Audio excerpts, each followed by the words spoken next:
Muy buenas noches. Muy buenas noches. Es un privilegio para mí exponer el libro de Dios, la mente de Cristo, el pensamiento santo y sobrenatural del único Dios verdadero esta noche, para que juntos seamos llamados por el entendimiento de su palabra a la santificación y a la salvación, o a la salvación según el caso. Para ello quisiera empezar realizando una pregunta de inicio para empalmar a nuestro texto.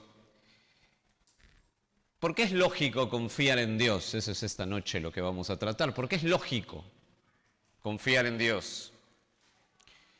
Y estuve pensando en eso y en mi mente recordé un pasaje a manera introductoria en el libro de un profeta menor llamado Nahum. Y Nahum dice esto en su libro, en su capítulo 1, verso 7.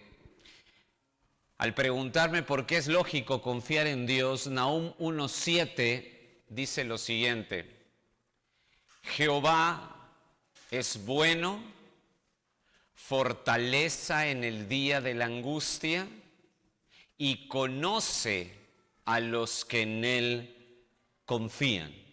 Quiero repetir lo que dice el profeta Nahum cuando me pregunté por qué es lógico confiar en Dios. Y me acordé de este texto y lo repito: Jehová es bueno, estoy dando lectura a Nahum 1:7, fortaleza en el día de la angustia y conoce a los que en él confían. Es interesante porque aquí el profeta Nahum da un oráculo divino.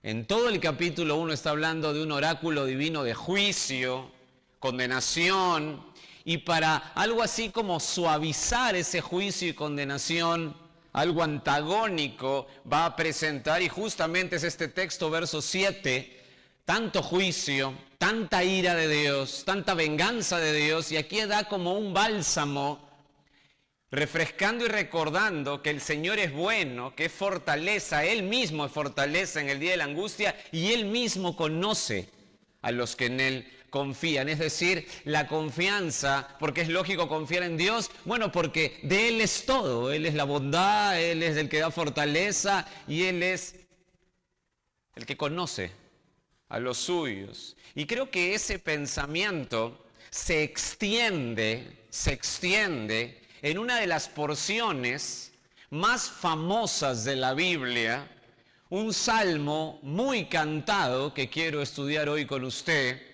un salmo muy cantado, muy leído, muy querido, el cual es el famoso Salmo 23, el famoso Salmo 23.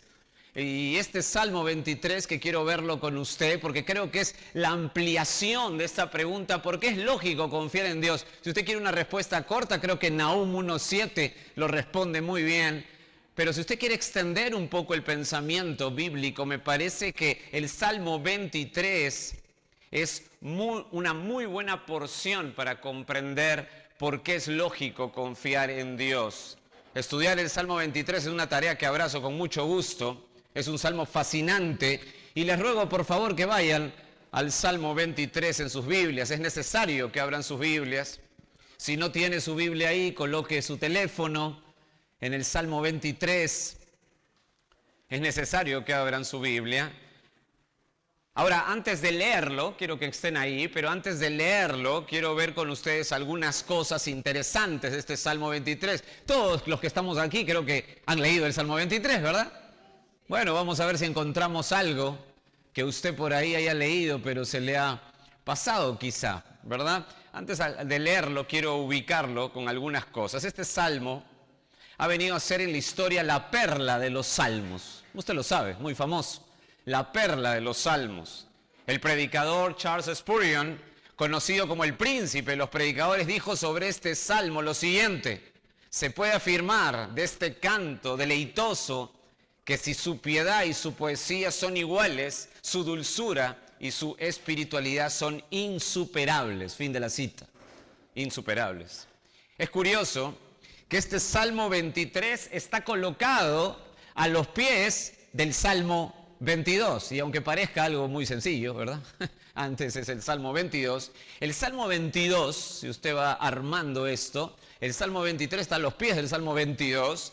Y este Salmo 22 muestra el sufrimiento del Mesías 1000 años antes. Usted sabe, relata 1000 años antes la cruz.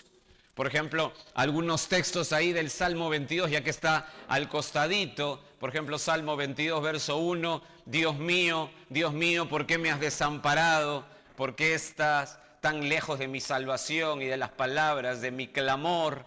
Note el verso 14 también del Salmo 22.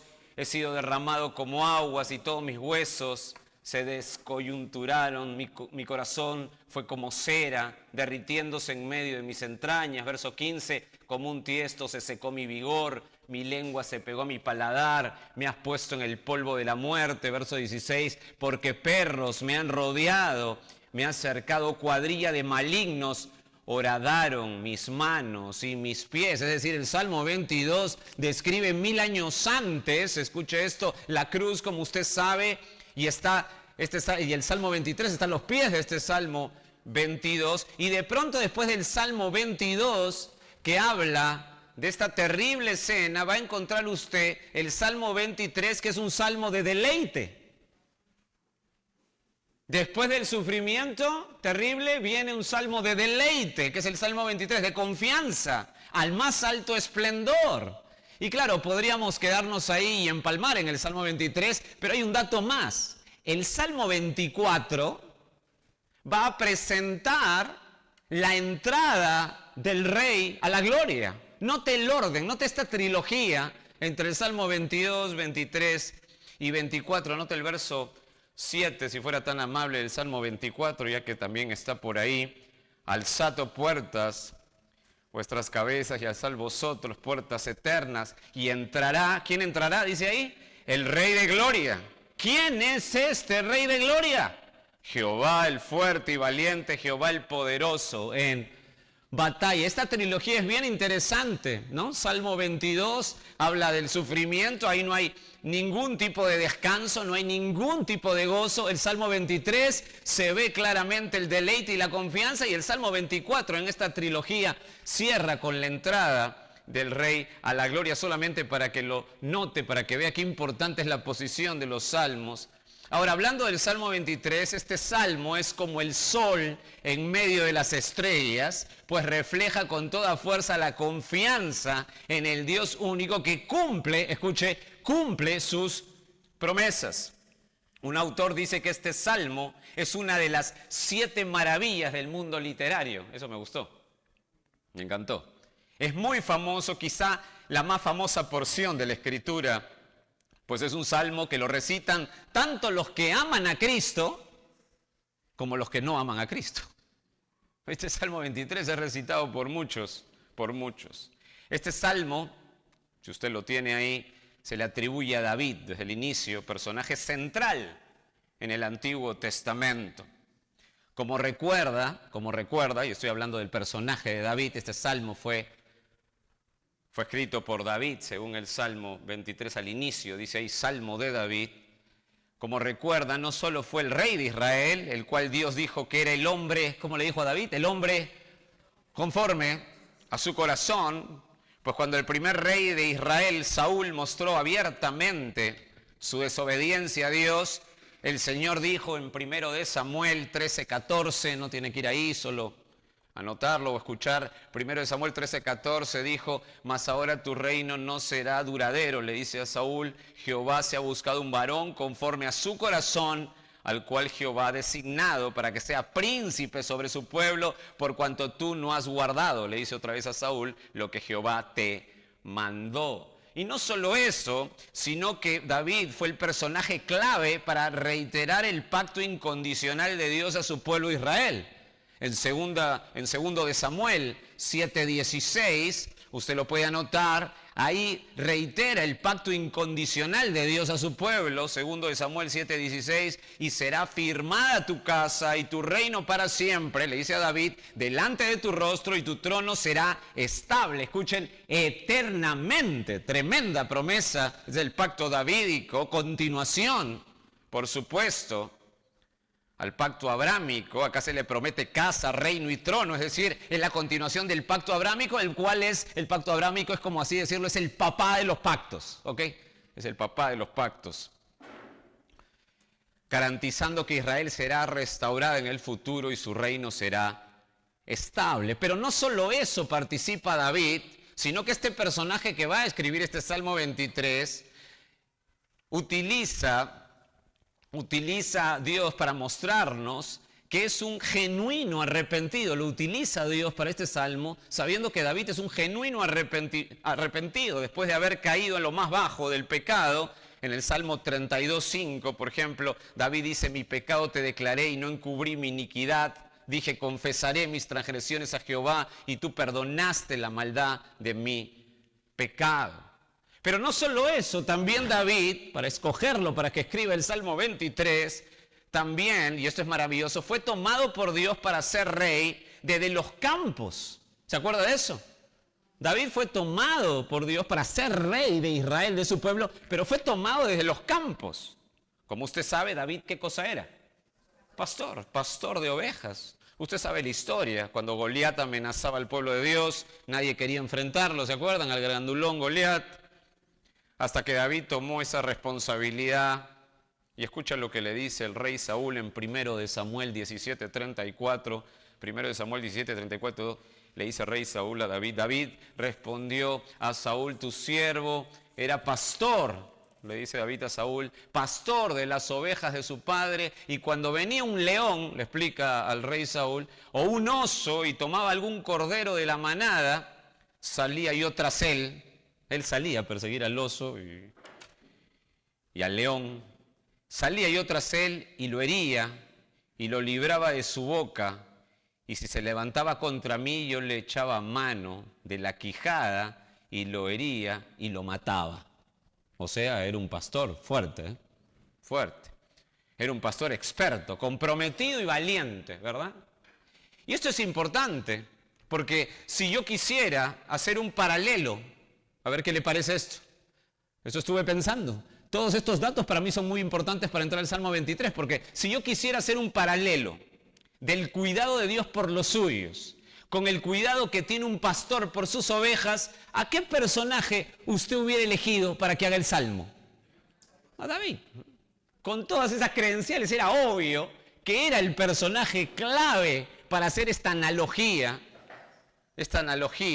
explicada. Bueno, creo que sin duda escogeríamos a David, rey conforme al corazón de Dios, personaje clave para reiterar el pacto incondicional con su pueblo Israel, hombre que sabía lo que significaba ser restaurado por Dios en medio de su pecado y un real pastor de ovejas. Creo que acercarte a este salmo se vuelve deleitoso desde el conocimiento de su autor.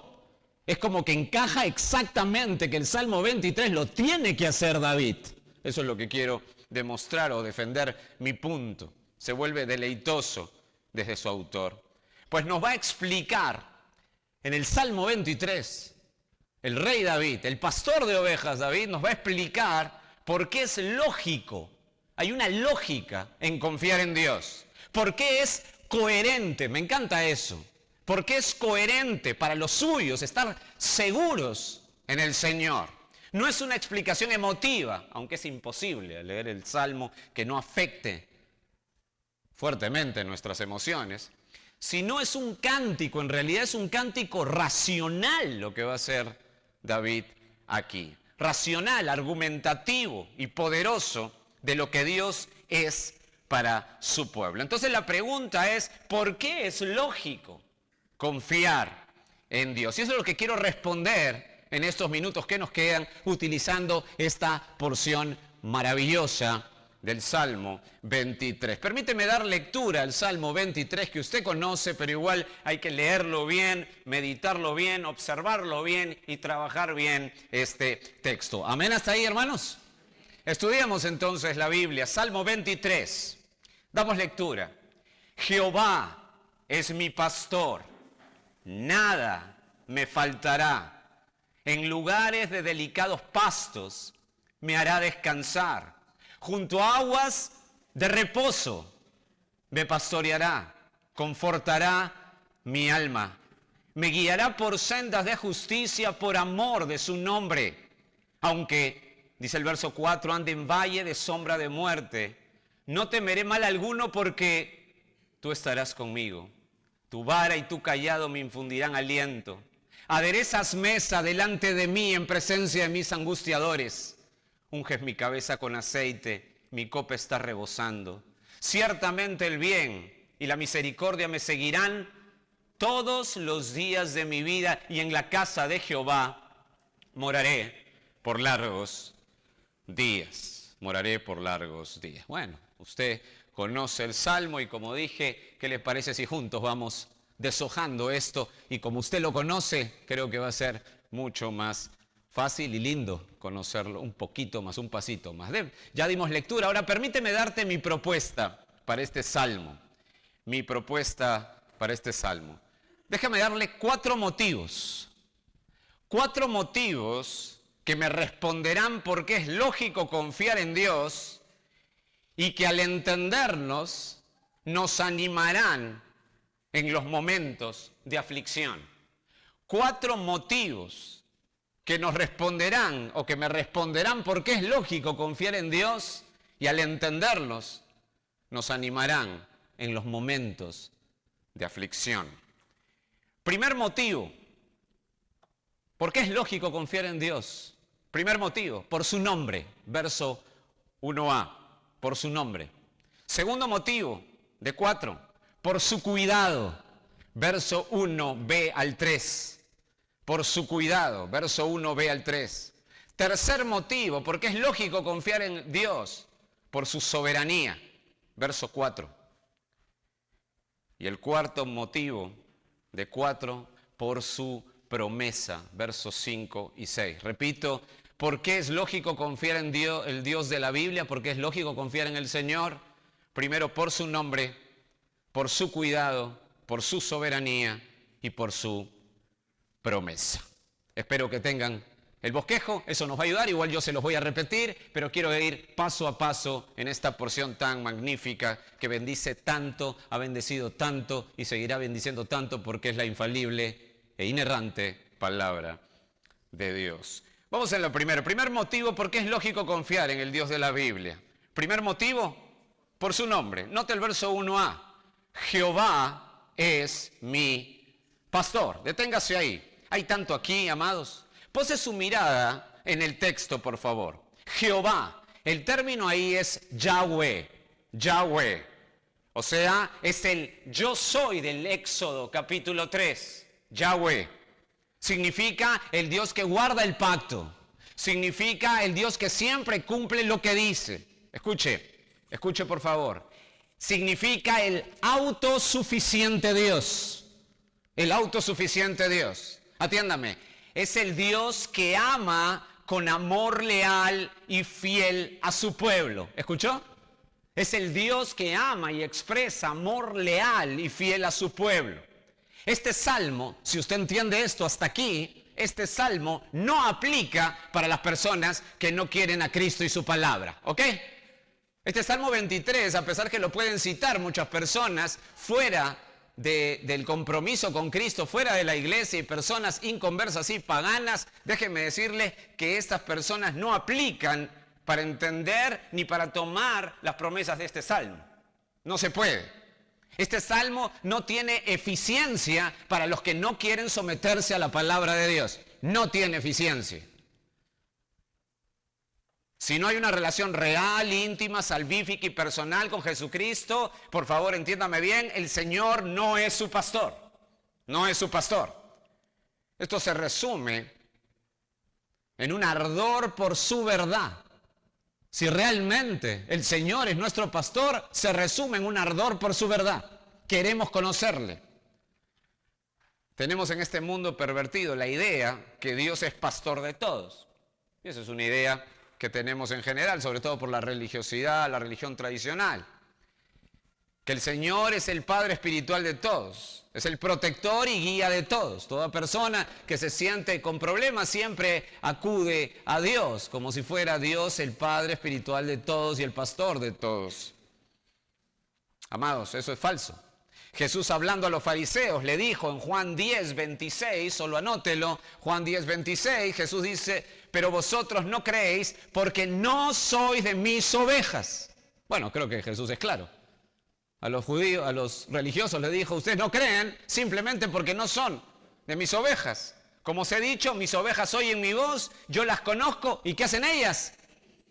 Me siguen, pero como no son mis ovejas, entonces obvio, no creen, es obvio.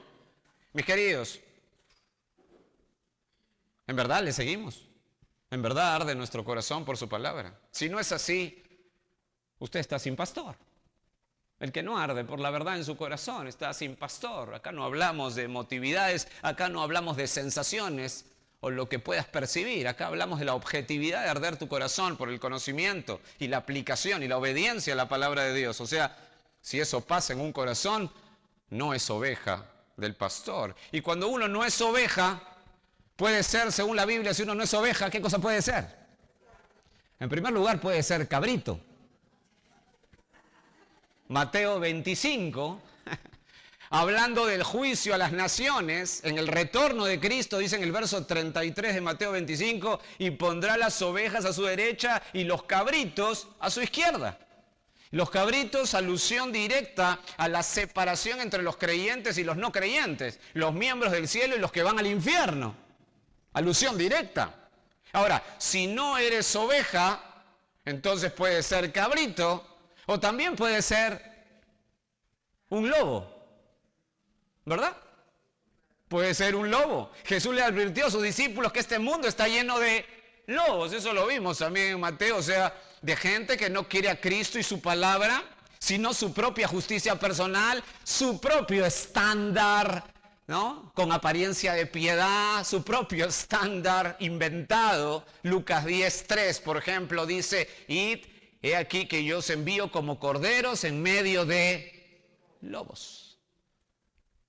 Lobos. O sea, si no es oveja del pastor, puede ser cabrito, puede ser lobo, pero también puede ser perro.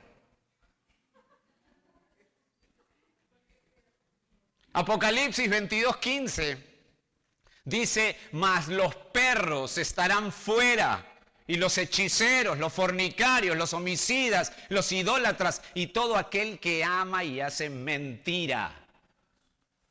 Interesante. O sea, si no somos ovejas del pastor, podemos ser cabritos, lobos, perros, pero queda uno más: cerdo. Segunda de Pedro, capítulo 2, el apóstol, hablando de los esclavos del pecado y corrupción, dice en el verso 22 de Segunda de Pedro 2, pero les ha acontecido lo del verdadero proverbio: el perro vuelve a su vómito y la puerca, o sea el cerdo, la va a revolcarse en el cieno. O sea, mis queridos, si no somos ovejas, somos o cabritos, o lobos, o perros, o cerdos. Y déjeme decirle que todos ellos son sinónimo de perdidos caminando al infierno. Todos ellos. Por eso que si es el caso que no tenemos al Señor como nuestro pastor, lo más inteligente, coherente, es venir a Él. Venir a Él. Y venir a Él significa que tu corazón esté presto para su palabra, que tu corazón esté presto para pagar el precio de venir a Él y vivir obedeciéndole constantemente. Escuche, el pastor es la única esperanza. Él es, regresando a la mente del salmista, Yahweh, el autosuficiente Dios. Tremendo concepto, profundo concepto el salmista. Regrese al Salmo, mire el texto nuevamente, verso 1a. Jehová es mi pastor. Deténgase nuevamente ahí. David dice: es mi pastor. ¿Lo nota? ¿Nota la fuerza ahí? Es mi pastor. O sea, el Dios que cumple lo que promete, el autosuficiente Dios, dice David, es mi pastor. Es una declaración magnífica. Es un testimonio claro que, observe esto, David no lo tiene a Dios como un pastor. ¿Ok? ¿Lo nota? no lo tiene a Dios como un pastor o como una opción de pastor. No, es su pastor. Qué interesante, qué fuerza. Es su pastor. Él sabe que fue, escuchen, adquirido por el pastor. Me encanta cuando Jesús, el buen pastor, dice en Juan 10:27, escucha esta joya del Nuevo Testamento. Juan 10:27, mis ovejas oyen mi voz, yo las conozco y me siguen, verso 28, y yo les doy vida eterna y no perecerán jamás. Y escuche, esta frase es clave, la tengo subrayada, ni nadie las arrebatará de mi mano. Es decir, cuando el autosuficiente Dios es tu pastor, analice esto conmigo, escuche esto por favor. Cuando el autosuficiente Dios es tu pastor, no es que tú le tomas de la mano. Bueno, Él es mi pastor, entonces yo me agarro con fuerza de Él. Amén. No. No es que tú lo agarras con fuerza, no. Si Yahweh es tu pastor, Él te agarra a ti de la mano. ¿Entiendes la diferencia? Es una tremenda diferencia. Eres de Él, eres del pastor, ¿se da cuenta? Esto es hermoso. David al decir es mi pastor, está diciendo, Él me toma a mí de la mano, le pertenezco, estoy unido, fusionado a Él. Esto es tan fuerte, amados. No es que tú lo tomas, no es que yo me voy a agarrar de Dios, no. Si tú te agarras de Dios te puedes caer porque tu fuerza no alcanza ni la mía. Es que si Él es nuestro pastor, Él nos toma de la mano. ¿Y quién podrá soltarnos de la mano de Él? ¿Alguien le podrá hacer así, más fuerte que Él? No. En resumen, dice David hasta aquí, el Dios autosuficiente, el Dios fiel que cumple lo que promete, que no fallará sus pactos, es el Dios que me ha tomado de su mano, que está unido, fusionado a mí. Si usted lo entiende, es lógico que si Yahweh es el Dios suficiente, es tu pastor, está unido a ti y te toma de la mano, es lógico que su cuidado, ¿cómo tiene que ser? Por los suyos. ¿Cómo es el cuidado que haría el pastor de las ovejas si él mismo las toma de la mano? ¿Cómo sería su cuidado? Bueno, milimétrico, ¿verdad? Es una lógica. Aquí no tenemos que estar colocando emotividades extras. Esto es una lógica. Si Él me toma de la mano y Él se compromete conmigo, su cuidado, ¿cómo tiene que ser? Milimétrico. Es lógico, ¿verdad? Por ello, ¿por qué es lógico confiar en el Dios de la Biblia? Primero, por su nombre. Ya lo vimos. ¿Amén hasta ahí? ¿Están bien hasta aquí? Esto es un deleite. O sea, yo sé que usted ha leído mucho del Salmo 23, pero creo que podemos complementar algunas cosas, ¿no le parece? Primero, por su nombre. Segundo, por su cuidado. Claro, esto son pensamientos lógicos de David. Es un hilo de pensamiento lógico al analizar su salmo. Note, por favor, verso 1b. Nada me faltará. Deténgase. Se vuelve obvio, ¿verdad? ¿Ok? Piénselo conmigo. Se vuelve obvio. Si el Dios autosuficiente que cumple sus pactos, que no falla su promesa y que además me tiene de su mano, Yahweh es mi pastor, la declaración obvia es, nada me faltará. Ahora, ¿qué problema con esta frase en este tiempo, no le parece? ¿Qué problema utilizar esta parte del Salmo en este tiempo y este ambiente evangélico tan complicado, ¿verdad? Nada me faltará. Lo usamos para muchas cosas, pero a veces no nos detenemos a comprender. Ahora, quiero decir, si cuando uno dice nada me faltará, ¿qué cosa está diciendo?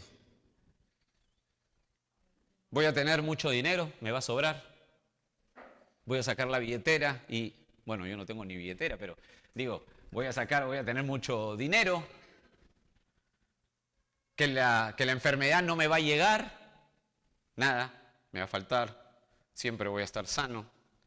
Que voy a caminar bendecido según los parámetros del mundo. ¿Eso quiere decir nada me faltará? No.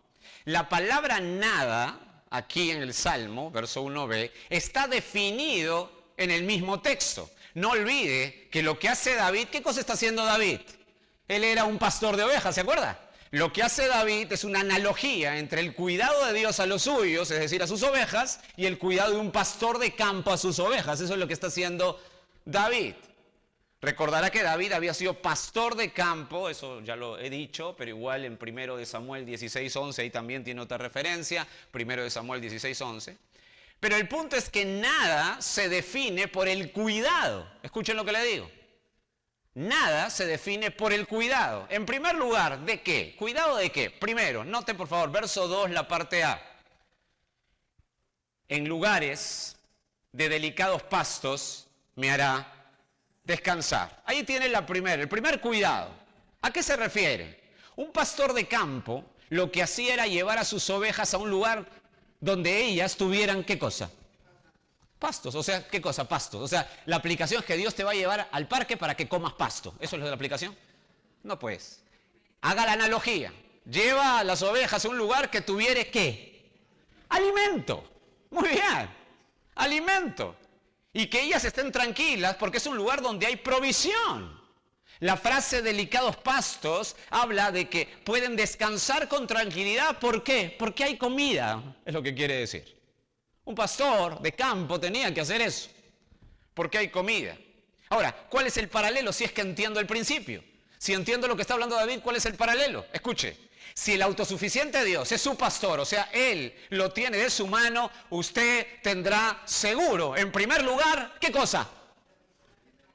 Su alimento necesario cada día. Note este principio porque si usted note este principio se va a acordar de lo que Jesús dijo cuando enseñó esto en Mateo capítulo 6. Cuando enseñó a orar a sus discípulos.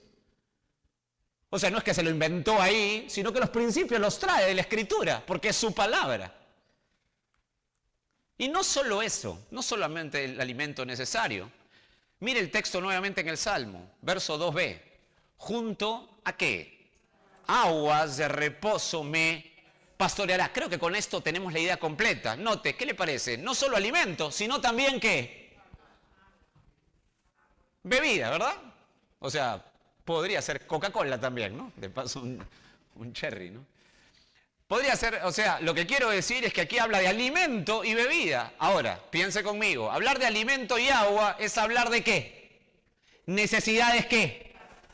Eso es el punto. Ay, usted tiene el punto. Necesidades básicas, atiéndame. Si el Señor es tu pastor, si Yahweh, el autosuficiente Dios, es su pastor y lo tiene de su mano, Él le dará su provisión diaria necesaria para vivir. ¿No le parece magnífico esto?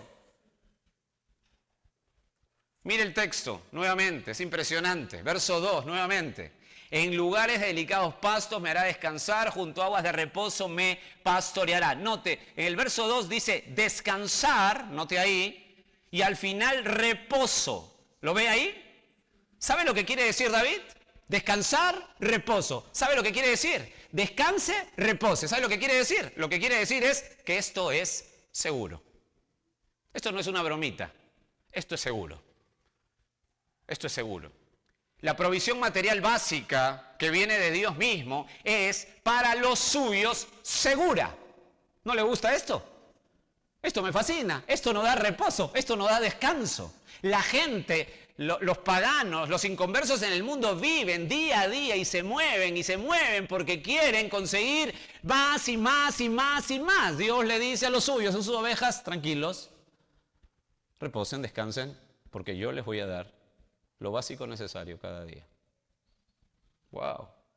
No va a fallar. Firma Yahweh, el Dios que cumple lo que promete.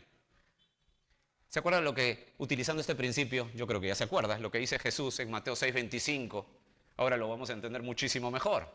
Por tanto os digo, dice Jesús a sus discípulos, no os afanéis, no se preocupen por vuestra vida, ¿qué habéis de comer o qué habéis de beber? ¿Nota? Comer y beber. Ni por vuestro cuerpo, ¿qué habéis de vestir? ¿No es la vida más que el alimento y el cuerpo más que el vestido? El Dios que no falla, si es tu pastor, si te tiene de su mano, te dará en forma segura tu provisión diaria. ¿Amén hasta ahí? Ahora, ya se dio cuenta que en el verso 1b la palabra nada en el texto no significa que voy a tener todo, ¿ok? ¿verdad? ¿Me entiende lo que le digo? Porque a veces lo utilizamos para decir que voy a tener todo. Nada me faltará, voy a tener todo. No, no significa eso. Ya creo que ya se dio cuenta. Sino que Dios asegura a los suyos lo necesario para vivir y cumplir sus propósitos. O sea, te da lo que es mejor para ti. No lo que quieres, sino lo que es mejor para ti. Él no va a fallar. Por ello, en ese mismo pensamiento, el texto continúa diciendo, observa el verso 3a. Verso 3a, confortará, ¿qué cosa? Mi alma. En el original, literalmente es refrescará mi alma. Refrescará mi alma. Es un refresco para mí, es un reposo. Puedo estar seguro en el día a día. Si Jehová, Yahweh, es mi pastor, refresca mi alma. Ahora, si no es mi pastor día a día, entonces mejor tiemble. Tiemble. Si no es nuestro pastor, entonces estaríamos a la deriva, sin pastor, sin esperanza en este mundo y caminando a la condenación eterna. ¿Cómo está este mundo? Lo grandioso de esto es que los que no están en el pastor, lo grandioso es que hoy pueden estar en el único Dios y mediador. Hoy pueden estar en Cristo. Hoy pueden estar en el pastor. Eso es lo grandioso. Y si están en el pastor les va a dar seguridad. Es el mensaje esperanzador que tenemos del Evangelio. Los que están alejados pueden venir. Los que están sedientos pueden venir a beber. Los que están hambrientos pueden venir a comer. Porque el pastor está presto para todos aquellos que se arrepienten. Qué hermoso es esto. Regrese al Salmo.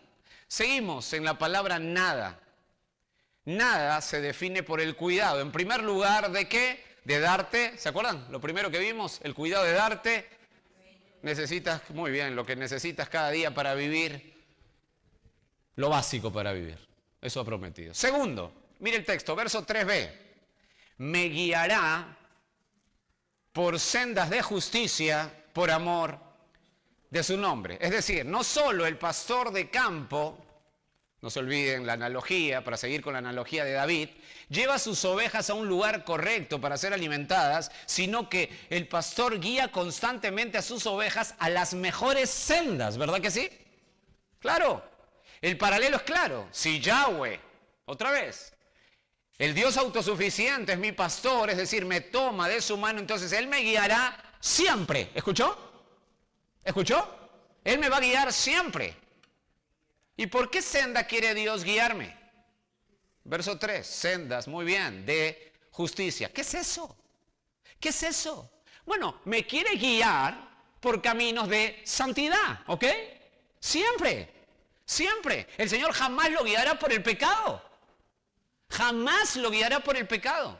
El Dios eterno, el Dios de la Biblia, jamás lo guiará a lo inmundo. El apóstol Pablo a la iglesia tesalónica, a esta joven iglesia amada, le dijo de parte de Dios, la voluntad de Dios en 1 Tesalonicenses 4:3, pues la voluntad de Dios es vuestra santificación.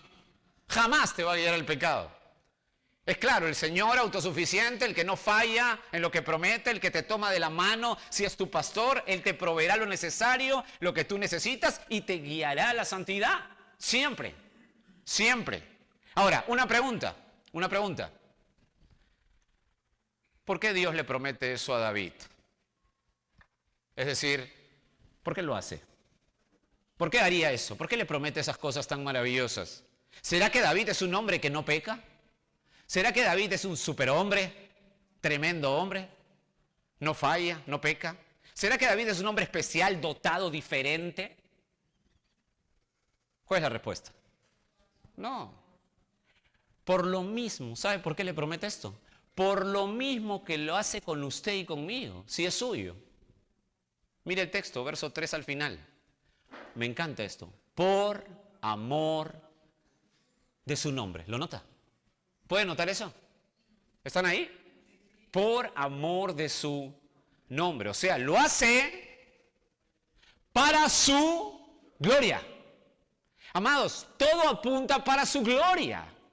Todo lo que pasa es para su gloria. Es su gloria. Por amor de su nombre. No es por David, no es por usted, no es por mí. Es por amor de su nombre, para su gloria. Como dijo el apóstol Pablo en Romanos 11:36, después de explicar la soberanía magnífica, portentosa de Dios, Pablo dijo en Romanos 11:36, porque de Él y por Él y para Él son todas las cosas. A Él sea la gloria por los siglos. Amén. Amados, esto es garantía absoluta con sus ovejas, con los suyos, con los que son su pueblo. Ahora, si usted sabe esto hasta aquí, esto implica un llamado urgente. ¿Verdad que sí? Si uno no ama su palabra, si uno se da cuenta que no arde su corazón por la verdad, si uno no ama la verdad, si no quiere obedecer a Cristo en su corazón, está sin pastor. Amados, por fuera podemos ser mucho, poner nuestros propios estándares religiosos y querer aparentar piedad con la gente, pero otra cosa es que tu corazón arda por la verdad de Dios. Es un llamado urgente. Abrazar al verdadero pastor. Eso es tan importante. ¿Por qué es lógico? Regresemos al Salmo. ¿Por qué es lógico confiar en el Dios de la Biblia? Ya vimos, es lógico por su nombre, ¿verdad? Segundo, ¿por qué? Por su cuidado. En tercer lugar, esto me fascina, por su soberanía. Note por favor el verso 4. Aunque ande en valle de sombra de muerte, no temeré mal alguno, porque tú estarás conmigo, tu vara y tu cayado me infundirán aliento. Este punto es magnífico. El autor, el rey David, lo hace más personal aquí. Lo hace más íntimo. Después de hacernos entender su nombre, Él es Yahweh, el autosuficiente Dios, el que se ha comprometido con los suyos, el que no les va a fallar, el que les da un cuidado específico, les dará su provisión y guía por amor a su nombre. Ese Dios, mi pastor, dice David, estará también, ¿cuándo? ¿Cuándo? Mire el texto, verso 4, la parte A. Aunque ande en valle de sombra de muerte. Deténgase ahí. ¿A qué se refiere? ¿A qué se refiere? Es la circunstancia más difícil o de mayor pavor o dolor que podemos estar atravesando. Es la situación más adversa y compleja en que podemos estar. Es cuando decimos, estamos con las manos atadas. No dependemos ni una pizca de nosotros. Estoy entre la espada y la pared. Eso es. Eso es. Escuche, en ese momento, en ese dolor, en esa incertidumbre terrible, dice David, Yahweh, el Dios autosuficiente, el que cumple sus promesas, el que no falla, el Dios eterno, estará conmigo y por ende no temeré. Escuche lo que le digo, no temeré. Jorge, suena bien, pero ¿qué significa que estará conmigo? ¿Qué significa que no voy a temer? ¿Qué significa esto para la mente del autor? Esto es magistral, pues creo que David responde concretamente a esas preguntas. ¿Qué significa que no voy a temer? ¿Qué significa que Él estará conmigo? Mire cómo lo responden. Primero, ¿qué significa que estará conmigo? Respuesta, verso 4b. Tu vara y tu cayado me infundirán aliento. Atiéndame, por favor. El pastor en el campo utilizaba la vara. ¿Para qué? ¿Para qué utilizaba la vara? Para proteger a la oveja. Y utilizaba el cayado, ¿para qué? Para alimentarla y mantenerla en dirección. ¿Ok? Quiero repetir eso. ¿Están bien? ¿Lo están siguiendo? Por favor, escuche bien. La vara, proteger a la oveja. Cayado, para alimentarla y mantenerla en dirección. Entonces, ¿qué significa que Yahweh, el autosuficiente Dios, estará conmigo? Respuesta, que en el peor día, en el peor dolor que pase usted o que pase yo, en la oscuridad total de nuestra vida, de incertidumbre total, Dios mismo se ha comprometido en proteger, proveer y dirigir a los suyos. Por favor, esto tenemos que tenerlo claro. En el peor momento de nuestra vida, en la oscuridad más densa que tengamos, Él se ha comprometido con sus ovejas. Escuche, esto no es para todos, Es para sus ovejas. Él se ha comprometido. Yahweh, el autosuficiente Dios, que no falla, se ha comprometido a proteger, proveer y dirigir a los suyos. El Dios que cumple sus promesas lo firma. Ahora, si usted sigue en el Salmo, falta contestar una pregunta. ¿Qué significa que no voy a temer? ¿Qué significa que no voy a temer? Mire nuevamente el verso 4b. Tu vara y tu cayado me infundirán ¿qué? Aliento. Por favor, no pierda esto. Mire la frase infundirán aliento. Esta frase nos da la idea de consuelo y valentía. ¿Escuchó? Consuelo y valentía. Entonces, ¿qué significa que no voy a temer? Que Yahweh, el autosuficiente Dios, el Dios que cumple sus promesas, me dará con toda seguridad consuelo y valentía en ese preciso momento de incertidumbre, dolor, oscuridad más grande de mi vida. Lo firma el Dios eterno para los suyos. Esto es maravilloso. Esto es tan rico, tan precioso. Y saben, cuando uno se enfrenta a este salmo que tanto leemos, que tanto cantamos, a veces no lo entendemos. Escucha, esto es solo para las ovejas del Dios de la Biblia. Si usted no lo es, arrepiéntase, pida perdón al Señor y venga hoy a Cristo porque Él está listo. Él no quiere que nadie se pierda, Él quiere ser el pastor de las ovejas. Usted me dirá, Jorge, pero tú me dijiste que el tercer punto del bosquejo habla de soberanía. Es lógico confiar en Dios por su soberanía, pero hasta aquí estamos en el verso 3 y no en el verso 4 y no tocamos soberanía. ¿Dónde está la soberanía aquí? Mire por favor nuevamente el Salmo. Pregunta, ¿de dónde viene el pensamiento del verso 4? Bueno, usted dice, Jorge, me está bromeando. Obvio, del verso 3, pues, ¿no? ¿Verdad que sí? Por default, ¿no le parece? ¿De dónde viene el pensamiento del verso 4? El verso 3. Nota el verso 3. David había señalado que Dios nos guía, ¿por dónde nos guía? Por sendas de justicia. O sea, que si en el verso 4 Él está, escúchame bien, si el verso 3 dice, y el verso 3 es el ancla para explicar el verso 4. Si en el verso 3 nos dice que Él nos guía por sendas de justicia y el verso 4 estamos en el valle, el salmista está en el valle de sombra de muerte, es que el mismo Señor ha conducido a su oveja por ese camino. ¿Me escuchó? Amados, ¿me escuchó? Esto es muy alto. Esto es muy alto. Esta realidad es impresionante. Dios es soberano. No es que el salmista caminó y se tropezó y encontró el valle de sombra de muerte. No. Dios, en su soberanía, ordenó esos caminos para él. Si tú eres oveja del maravilloso pastor, nuestro amado Señor Jesucristo, si hoy estás pasando un oscuro sufrimiento, atienda. ¿Están listos? Dios quiere asegurarte que Él te ha guiado ahí. Pues es el lugar ideal para ti hoy, para tu vida eterna, para tu crecimiento. Es ideal para tu santificación. Es ideal. Amados, si Yahweh es tu pastor, así estés en pleno sufrimiento, estás en el mejor camino,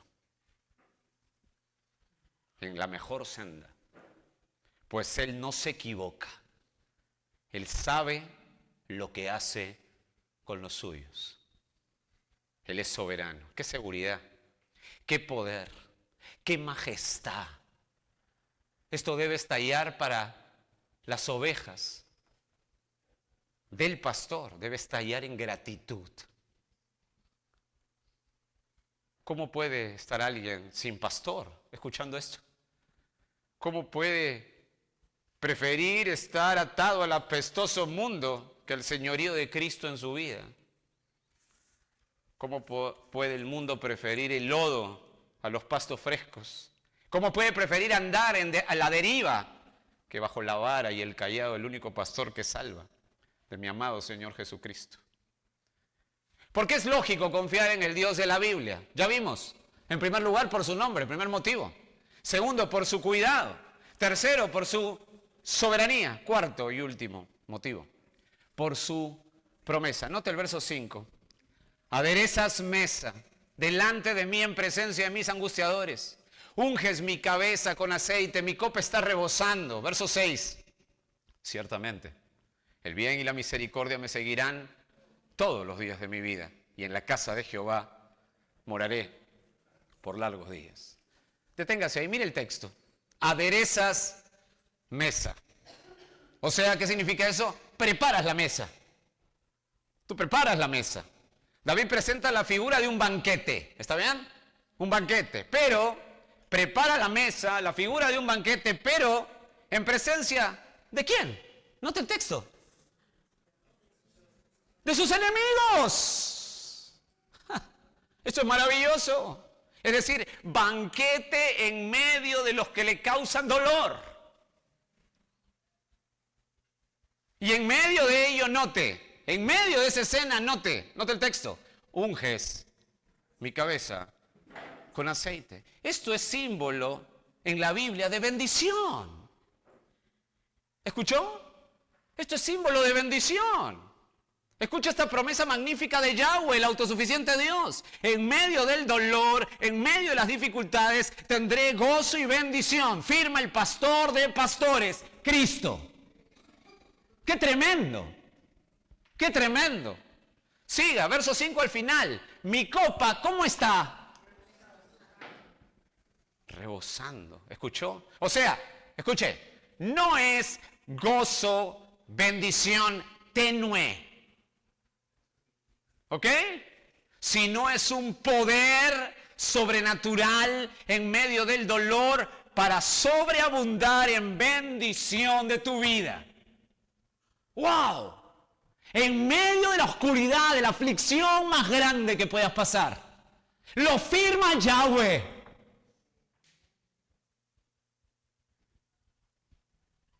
Creo que ahora entiende mejor cuando el autor bíblico Santiago dice en Santiago 1:2, cuando usted va al Salmo 23 y está en esta parte, usted su mente tiene que llevarse de todas maneras la línea de pensamiento a Santiago. Y Santiago, en el capítulo 1, verso 2, dice: hermanos míos, tened por sumo gozo cuando halléis en diversas pruebas. Y uno dice, hasta aquí Santiago está chiflado, ¿verdad que sí? Sumo gozo. Ni siquiera dice, bueno, siéntese con gozo. No, sumo gozo. Y dice uno, Santiago, usted está chiflado. Yo no he leído el Salmo 23, pienso que está chiflado, pero Santiago dice en el verso 3, sabiendo. Eso me encanta. ¿A dónde está apelando Santiago? A la mente. Sabiendo que la prueba de vuestra fe produce paciencia, o sea, constancia. Mas tenga la paciencia su obra completa para que seáis perfectos, o sea, maduros y cabales, si es que os falte cosa alguna. Ya entendí mejor lo que dice Santiago. Si yo voy al Salmo 23, tomo ese principio, ya entendí lo que dice el autor del Nuevo Testamento. Ya lo entiendo mejor. Esto es fascinante. Pero ahora viene el clímax del Salmo, si usted regresa al Salmo 23. Ahora viene el clímax del Salmo. La parte más alta, el pináculo del Salmo. Note el verso 6. La parte A. Ciertamente el bien y la misericordia me seguirán. ¿Cuántos días? Todos los días de mi vida. Escuche esta promesa. Si Yahweh, el autosuficiente Dios, el Dios que cumple sus promesas, es tu pastor, o sea, te ha tomado de la mano. Por ende, ¿listos? Escuche. Vas a disfrutar siempre su amor leal. Vas a disfrutar siempre su amor leal. Eso significa misericordia aquí en el hebreo. Amor leal. Vas a disfrutar siempre su amor leal. Y uno, si usted lo lee o alguien se ha conectado a estudiar el Salmo en esta frase, uno dice, bueno, estamos hablando en tiempos de maravillas, porque voy a disfrutar de su amor leal. No, está hablando en los momentos más duros. Vas a disfrutar su amor leal. ¿Cuántos días? Mire el texto, verso 6. Todos los días de mi vida. Y usted dice, bueno, ¿estará exagerando el salmista aquí? ¿Estará exagerando? ¿Usted qué dice? ¿Por qué se quedan callados? ¿Está exagerando? No. Bueno, y uno puede ponerse más riguroso en esto y decir, bueno, Señor, pero esta promesa es aquí y ahora. Es una maravilla, pero ¿al morir qué? ¿Y al morir qué? Bueno, aquí ya, Señor, está bien, pero ¿muero y qué? Note, por favor, verso 6b. Y en la casa de Jehová moraré por largos días. Atiéndame, ¿qué significa largos días? Escuche bien. Escuche lo que colocó el salmista. Él colocó longitud de días. O sea, esto es para siempre, es lo que quiere decir. Para siempre. Escuche, si Yahweh, el Dios autosuficiente, el Dios que cumple sus promesas, es tu pastor, o sea, te tiene de la mano, Él te promete morar contigo, no solamente aquí y ahora, sino para siempre. Siempre, siempre. Y escuche, no solo morar contigo, sino en ti para siempre. Jesús dijo sobre la llegada del Espíritu Santo, ¿se acuerda? En Juan 14, 17, la parte B dijo, porque mora con vosotros y estará en vosotros. ¿Sabe hasta cuándo? Siempre. Siempre. Si usted conoce a su pastor, ¿cómo puede preocuparse más allá de su responsabilidad? ¿Cómo puede temer al futuro? ¿Cómo puede amedrentarse de lo que vive? Si el Dios que cumple sus pactos, el autosuficiente Dios es su pastor, ¿cómo no confiar en Él en todo momento? En todo momento. Con lo que sabe ahí, vaya a Juan 10, por favor. Creo que es un buen final. Juan 10. Jesús se presenta en Juan 10. ¿Usted sabe cómo se presenta Jesús? Como el buen pastor. Creo que yo lo entiende.